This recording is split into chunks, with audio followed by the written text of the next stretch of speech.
The tradition of associating Tarshish with North Africa persisted throughout the medieval period, as evidenced by various Arab geographers, who identified Tarshish with the historical name for Tunis, the capital city of Tunisia.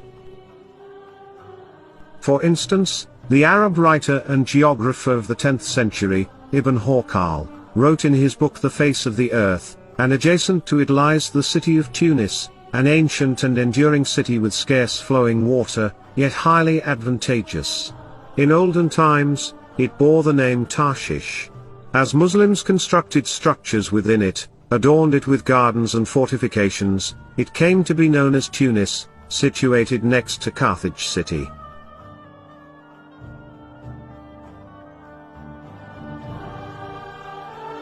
In his book Roads and Kingdoms, written in 1068, al-Bakri also made mention of Tarshish. And the name of the city of Tunis in the first place is Tarshish, and its sea is called Bahr Radis, and its anchorage is also called Marsa Radis. Muhammad al-Idrisi, the renowned geographer and cartographer of the 12th century, gained fame for his atlas titled Tabula Rogeriana, named after Norman King Roger II.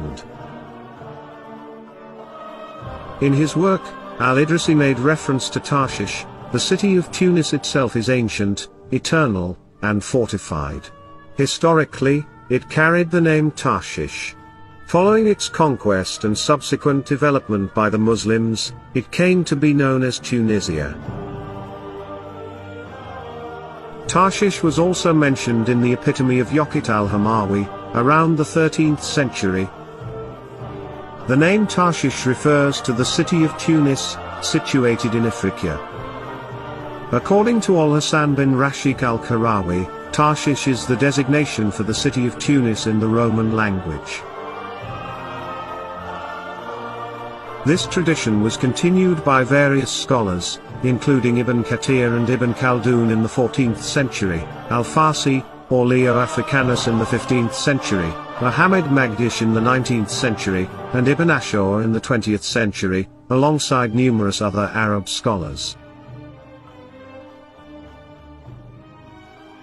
It's also worth noting that, the oldest mosque in Tunis, which has been closed for worship, due to its deteriorated state and partial overlap with old private dwellings, is still referred to today as the Mosque of Tarshish.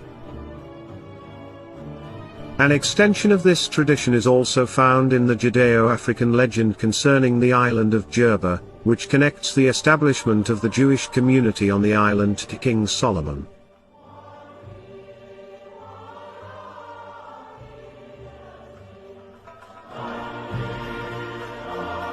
However, this legend identifies Tarshish with Xerxes, located along the southern Tunisian coastline. Even within Christian traditions, there exists the belief that Tarshish is equivalent to Carthage. For instance, Theodoret of Cyrus, a notable biblical commentator of the 5th century, definitively associates Tarshish with Carthage. He even goes so far as to mention that Jonah embarked for Tarshish aboard the ship he found in Jaffa, which is present-day Jaffa in Palestine.